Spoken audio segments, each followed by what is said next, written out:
Parte número 2. El fascismo en Alemania. La mayor contribución de la Alemania nazi sobre el tema del fascismo es que le mostró al mundo cómo se mira el fascismo cuando, entre comillas, funciona. Porque, a diferencia de Mussolini, Hitler llenó el hueco existente entre un fascismo retórico y el fascismo real. Él fue capaz de traer a la vida al fascismo en Alemania. Antes de que Hitler llegara al poder, Alemania padecía los efectos de una superinflación y se encontraba limitada tanto militar como económicamente por el Tratado de Versalles. Hitler pensaba que la gente alemana necesitaba confianza en su habilidad para acabar con estas limitaciones y poder levantarse, y él creía que la única manera de lograr esto era a través de la política en masa, de la política de las masas, tal como él lo escribió. Dijo: lo que pondrá de pie a la gente alemana es la confianza en la posibilidad de recuperar su libertad. Pero eso que dijo, esa convicción, solo puede ser el producto final de tener a millones de individuos compartiendo los mismos sentimientos. Por lo tanto, los fascistas alemanes tenían su propio set de influencias. Por ejemplo, la voluntad de poder del escritor Friedrich Nietzsche y el darwinismo social de Francis Galton. Fuentes como las anteriores representaron la diferencia entre el fascismo italiano y el alemán.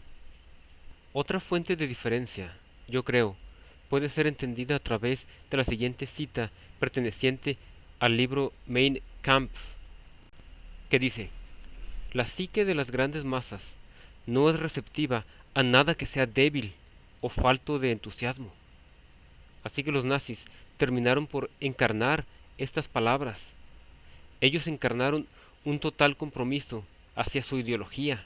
Ellos, meticulosamente, fabricaron una imagen de fuerza máxima. Ahora, al igual que Mussolini, Hitler era un nacionalista ávido. Por lo tanto, él formó una doctrina nazi alrededor del populismo y el nacionalismo. Como lo vemos escrito en el Mein Kampf, él dijo: para mí, como para todos los verdaderos nacionales socialistas, solo existe una sola doctrina, la cual es la gente y la patria.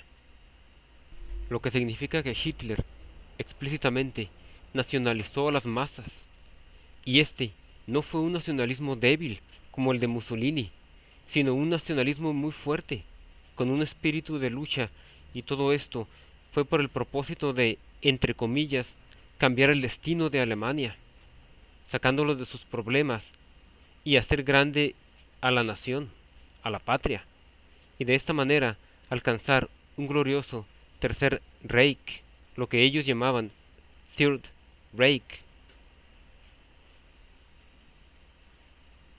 Entonces, al igual que los fascistas italianos, los planes de Hitler eran nacionalizar a las masas, presentando a la nación como algo místico, como algo que puedes sentir en tu interior. Y la forma en que Hitler mostró esto fue cuando dijo: y debido a que la nacionalidad, o mejor dicho, la raza, no radica en el lenguaje, sino en la sangre, por lo tanto, con afirmaciones como las anteriores, los nazis describieron a esta sangre alemana como si fuera una cosa viviente, la cual piensa de cierta manera y actúa de cierta manera. Y por lo tanto, el rol del pueblo alemán era encontrar y ajustarse a esta identidad, como lo explicó un nazi de alto rango, que dijo: es importante considerar que la primera cosa a la cual un individuo está subordinado es hacia la gente, tal y como se encuentra constituido por la comunidad germánica. Entonces, cuando los nazis se refieren a la gente, no se están refiriendo a todas las personas que viven dentro del territorio del Reich, sino únicamente a aquellas personas que profesan lealtad a su sangre alemana y un deber hacia su germanidad, lo que significa que para los nazis las únicas personas dignas de ser llamadas gente eran aquellas que se habían subordinado y profesaban lealtad a la idea de pensar con tu sangre alemana. Entonces, ellos querían crear una comunidad de criaturas psíquicamente homogéneas, e igual que en el caso de los fascistas italianos, para los nazis, el nacionalismo era un principio superior a todos los demás. Por lo tanto, cualquier cosa o idea que ellos creían que podría brindar grandeza a la nación, automáticamente se convertía en el curso correcto de acción. Aquí tenemos a Hitler esencialmente diciendo eso, justo después del párrafo en el que dijo que para los alemanes existía solo una doctrina, la cual era la gente y la patria. Él continuó diciendo, por lo que nosotros debemos pelear es por salvaguardar la existencia y por la reproducción de nuestra raza y de nuestra gente, por el sustento de nuestros niños y la pureza de nuestra sangre, por la libertad e independencia de nuestra patria, para que nuestra gente pueda madurar para el cumplimiento de la misión asignada por el Creador del universo. Todo pensamiento, toda idea, toda doctrina y todo conocimiento debe servir a este propósito, y todo deberá ser examinado desde este punto de vista y usado o rechazado de acuerdo a su utilidad. Por lo que, para Hitler, el nacionalismo era el principio más importante que anulaba a cualquier otro, lo que significaba que aun si los principios católicos se oponían a los principios nacionalistas ganarían, lo cual le entregaría a Hitler una relación complicada y tensa con los católicos de ese tiempo. Y al igual que los italianos, los fascistas alemanes glorificaban y defendían a la guerra y al expansionismo, pero en el vocabulario germánico, ellos argumentaban que los germánicos eran gentes superiores y por lo tanto merecían, entre comillas, más espacio vital, y esa fue su justificación para intentar conquistar Europa. Ellos argumentaban que la gente alemana era superior y por lo tanto merecía más espacio. Ahora, la principal, entre comillas, modificación que los alemanes realizaron a esta teoría fue que ellos dijeron: no todos los que viven dentro de nuestro territorio alemán comparten la misma sangre alemana, y por supuesto que a los que se referían con esto era a los judíos. Hitler estereotipó a los judíos como marxistas, internacionalistas, y creía que lastimaban a Alemania, con lo cual Hitler declaró que los judíos no eran alemanes porque, aun viviendo en Alemania, no tenían la sangre alemana, y dado el caso que cualquier cosa que ellos pensaban que podría traer grandeza a la nación debía ser realizada, pronto se aprobó la idea de que la eugenesia y el genocidio brindarían grandeza a la nación, lo que en su lenguaje ellos llamaban, entre comillas, la purificación de la sangre alemana. La ideología nazi no solo afectaba a los judíos, pero para entenderla mejor voy a leer un pasaje, el cual pertenece a un oficial nazi de alto rango, el cual detalla ideas acerca de cómo hacer grande a la nación. Lo voy a leer, pero debo advertirte que los próximos 60 segundos aproximadamente van a ser perturbadores. Bueno, aquí vamos. Todos los alemanes son desiguales. Por lo tanto, la primera conclusión lógica que se saca de la desigualdad es la desigualdad de valor. Algunos alemanes son más valiosos que otros, y una consecuencia lógica de esta desigualdad debe ser el principio de un trato desigual, lo que significa una parte desigual del poder del Estado, de la propiedad y de la cultura. Todo eso deberá ser distribuido a la gente tomando como base su determinado valor. Luego, él nos define cuál es el criterio para determinar el valor de una persona. Y luego dice lo siguiente: no se debe sentir lástima por aquellos que ocupan las categorías más bajas de los grupos inferiores, tales como los lisiados, epilépticos, invidentes, los locos, los sordos y los tontos, niños nacidos de padres alcohólicos, huérfanos o nacidos fuera del matrimonio, criminales, ni por mujeres de la calle. porque todo lo que se haga por ellos sería desperdiciar recursos destinados a causas más dignas, además de que contrarresta el proceso de la cría selectiva. Tampoco debemos llorar por el tonto, ni por el débil, ni por el falto de carácter, ni por el apático, ni por aquel con enfermedades hereditarias. Esta categoría representa destrucción y muerte, porque fueron pesados y hallados faltos. Los árboles que no dan frutos deben ser cortados y arrojados al fuego. Con este párrafo quedó ilustrado lo que puede pasar cuando tienes como valor supremo a la ideología de realizar lo que sea necesario con tal de, entre comillas, hacer grande a la nación. Pero esa misma ideología le entregó a Alemania derrota, humillación y catástrofe. Porque, por supuesto, en la realidad hay cosas más importantes y más valiosas en la vida que estar buscando la grandeza de una nación.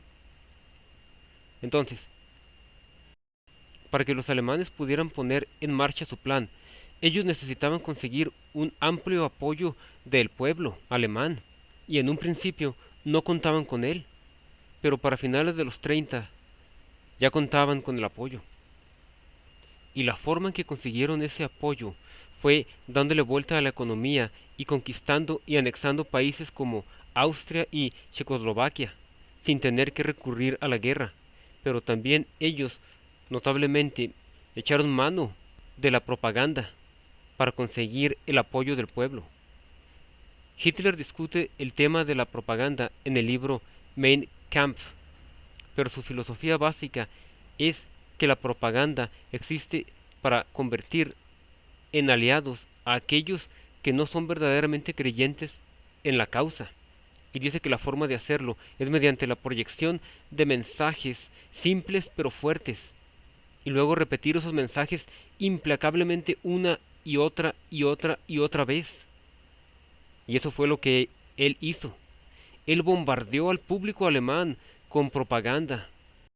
Para tener una idea más clara de cómo funciona eso, echemos un vistazo a William Shirer, el cual era un periodista que vivió en la Alemania nazi hasta 1940 y que es el autor del libro llamado El levantamiento y caída del Tercer Reino. Aquí está su experiencia. Él dijo: yo mismo experimenté lo fácil que es ser tomado por la censura y las mentiras de la prensa y la radio en un estado totalitario. Era sorprendente y a veces consternante darse cuenta que, a pesar de las oportunidades que yo tuve de aprender los hechos, y sin importar la desconfianza inherente de lo que uno aprendía de las fuerzas nazis, fuimos presa fácil de una firme dieta de falsificaciones y distorsiones que a través de los años formaron una cierta impresión en nuestras mentes, consiguiendo engañarnos. Nadie que no haya vivido por años en una tierra totalitaria podría posiblemente concebir lo difícil que es escapar de las terribles consecuencias de una propaganda incesante y perfectamente calculada por el régimen.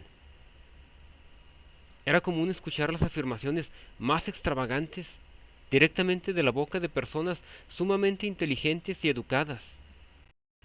Era obvio que estaban repitiendo como pericos algún disparate que habían escuchado en la radio o leído en algún periódico.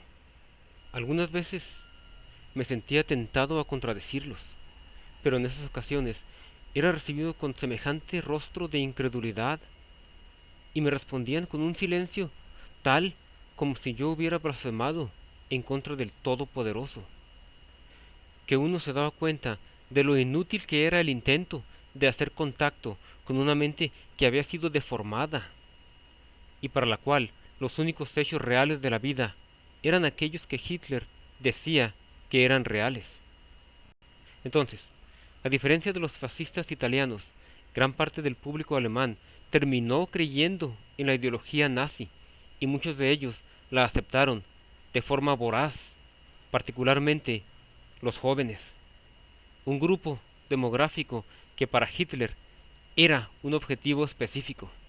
Ahora, debido a las limitaciones de tiempo, Únicamente veremos un breve ejemplo de esto, y creo que la mejor forma de hacerlo es mostrándote otro pasaje. Entonces, este otro pasaje de la historia alemana nazi acerca de la actividad estudiantil y quema de libros. El 12 de abril de 1933, la Oficina de Prensa y Propaganda de la Asociación Estudiantil Nazi anunció a nivel nacional empezar acciones en contra de lo que ellos denominaban espíritu no alemán o espíritu antialemán, la cual alcanzó su clímax en una limpieza por fuego. Los estudiantes presentaron estas acciones como una respuesta a una campaña mundial de calumnias judías en contra de Alemania y como una afirmación de los valores y tradiciones alemanas. Así que los estudiantes presentaron una lista de autores que ellos consideraban antialemanes y luego hablaban de cómo fueron influenciados por Martin Luther cuando él quemó la bula papal. Luego continúan diciendo que para los estudiantes la tradicional quema de libros no estaba asociada con impulsos reaccionarios, sino con desafiar a la autoridad y con fuertes sentimientos nacionalistas. Luego las 12 tesis fueron emitidas y atacaban al intelectualismo judío, afirmando la necesidad de purificar tanto la lengua como la literatura alemana. Además, exigían que las universidades debían ser centros de nacionalismo alemán. El documento también decía que el enemigo más peligroso de los alemanes eran los judíos, y que cuando un judío escribe en alemán, está mintiendo, y que el alemán que escribe en alemán, pero que piensa de forma antialemana, es un traidor. Querían eliminar la mentira, querían identificar a los traidores, y decían, te exigimos a ti, estudiante alemán, la voluntad y la habilidad de superar al intelectualismo judío y toda manifestación de decadencia liberal asociada con ellos. Los profesores y estudiantes serán seleccionados en base a su forma de pensar y a su espíritu alemán. Y esta fue la clase de pensamientos que Hitler y el partido nazi fueron capaces de esparcir en Alemania. Entonces, para recapitular, en Italia tenemos la creación de la teoría y en Alemania tenemos una modificación de esta teoría y tienes a la teoría puesta en práctica. Lo último que voy a cubrir es qué hubiera pasado si la Alemania nazi no hubiera sido derrotada, cuál era su visión para el mundo, y la mejor respuesta que puedo encontrar es la de William Scharrier, el cual basa su respuesta en unos documentos nazi. Voy a leer lo que él encontró. Nunca se trazó un plano para la nueva orden, pero se vuelve evidente, gracias a los documentos capturados y por lo que ocurrió, que Hitler sabía muy bien lo que quería. Quería una Europa gobernada por el nazismo, cuyos recursos serían explotados para el beneficio de Alemania, cuya gente serían esclavos de sus amos alemanes, y aquellos elementos indeseables como los judíos y eslavos del este, especialmente la inteligencia, serían exterminados. Los judíos y los eslavos eran considerados como subhumanos, y Hitler creía que no tenían derecho a vivir, a excepción de algunos de ellos que serían necesarios para trabajar el campo y las minas como esclavos de sus amos alemanes. No solo las grandes ciudades del este, Moscú, Leningrado y Varsovia, serían permanentemente borrados, también la cultura de Rusia y Polonia sería erradicada y se les negaría educación formal. Sus industrias serían desmanteladas y enviadas a Alemania, y la gente sería confinada a trabajar en la agricultura para cultivar alimentos para los alemanes, permitiéndole a los esclavos quedarse apenas con lo necesario para subsistir. Y Europa en sí, como decían los líderes nazis, debía quedar libre de judíos. Luego, él continúa sumarizando la devastación realizada en contra de los civiles. y los prisioneros de guerra, aquellos que habían sido calificados ser de sangre equivocada o de haber pensado de forma equivocada y que tuvieron ese infortunio de caer en manos nazi. Él incluye detalles de los centros de concentración y detalle de los experimentos médicos realizados por los doctores nazi, cuyo resultado fueron las 53 páginas más horrorosas que haya leído. Entonces, la conclusión. ¿Qué es el fascismo? Para mí, estos dos videos han estado respondiendo a la pregunta, porque han mostrado cómo se ve el fascismo en teoría y han dado ejemplos de cómo se ve en práctica. Pero ahora estamos en busca de una respuesta corta. Buscamos a algo que se asemeje a una definición. Los acercamientos más populares que intentan definir al fascismo lo hacen a través de la descripción de los detalles de los movimientos fascistas. Por lo tanto, ellos tal vez te hablen acerca de los carismáticos líderes o acerca de los problemas de la democracia, cosas como esas.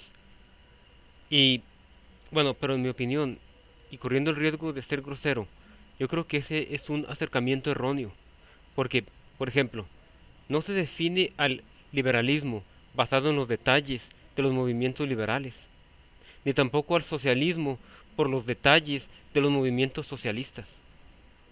Entonces, para mí, obviamente, la forma de definirlo es a través de su idea principal y no por los detalles de sus movimientos. Para mí, el estándar dorado que ellos adoptaron es la definición que dio Karl Marx acerca del comunismo en el Manifiesto Comunista, donde él dijo: la teoría del comunismo se puede definir en una sola frase: la abolición de la propiedad privada. Con lo cual, yo me pregunto, ¿acaso hay una idea o un set de palabras que cuando tú las escuchas inmediatamente las reconocerías como distintivamente fascistas? Porque si ese es el caso, entonces tenemos un buen punto de partida. En mi opinión, esas palabras existen y son sangre y tierra. Porque si se acepta que sangre y tierra son fascismo y no significan absolutamente nada más que fascismo, entonces podemos probar la idea de que el fascismo es la ideología de la sangre y tierra.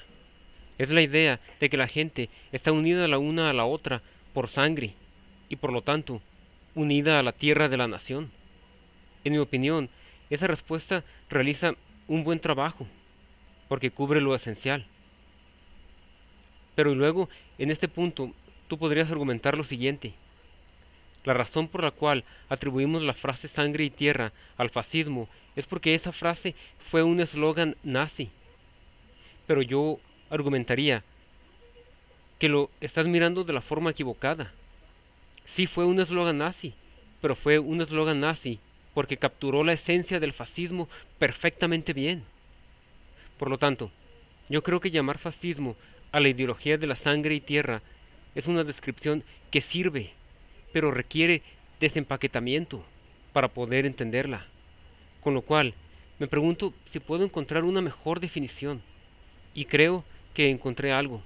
Pero antes de que te lo diga, creo que debo mostrarte la ruta académica que seguí para llegar a esta definición. Hay una famosa definición dada por Roger Griffin que dice lo siguiente: el fascismo es una ideología política cuya base mítica, en sus varias permutaciones, es una forma paliengenética de ultranacionalismo populista. Paliengenético significa renacimiento, como en el caso del renacimiento de una nación. Para mí, esa es una buena definición, pero tiene el problema de que es complicada, porque no creo que sea una definición que se pueda recordar fácilmente. Así que creo que algunos componentes de esa definición se pueden eliminar y aún podría seguir considerándose fascista. Y al eliminar componentes me refiero a frases como esta de la paliengenética. Entonces vamos a intentar algo más cercano a lo que hizo Karl Marx, con la siguiente frase. Quiero frases que capturen el entusiasmo manipulado de las masas y la energía demoníaca del fascismo. O algo más cercano a lo que dijo Jonathan Haidt cuando describió al fascismo como un panal psicológico escalado a niveles grotescos. Y otra frase que me gustó fue la de Karl Popper en el libro llamado La sociedad abierta y sus enemigos, cuando él utilizó la siguiente frase: pensamos con nuestra sangre y pensamos con nuestra herencia nacional. Para mí, si tú combinas esas dos ideas, creas la esencia del fascismo. Y quedaría de la siguiente manera: pensamos con la sangre de nuestra nación, porque la sangre de la nación corre por nuestras venas, y es a través de esa sangre que pensamos. Es cuando tienes a una colmena de gente imaginándose a ellas mismas unidas por la sangre de la nación y renunciando a su propio pensamiento crítico, y en lugar prefieren obedientemente creer todo lo que la nación piensa. En mi opinión, eso es fascismo. Y por lo tanto, si no se tienen esos dos elementos, entonces no es fascismo. Puede ser algo que se asemeje al fascismo, que puede ser descrito con otras palabras. Podría ser autoritarismo o dictadura militar. Puede haber más definiciones, porque, como dije al principio, el término ha sido utilizado de forma demasiado vaga. Pero para aquellos que quieren identificarlo correctamente, el fascismo es la ideología de los que piensan con la sangre de la nación. Gracias.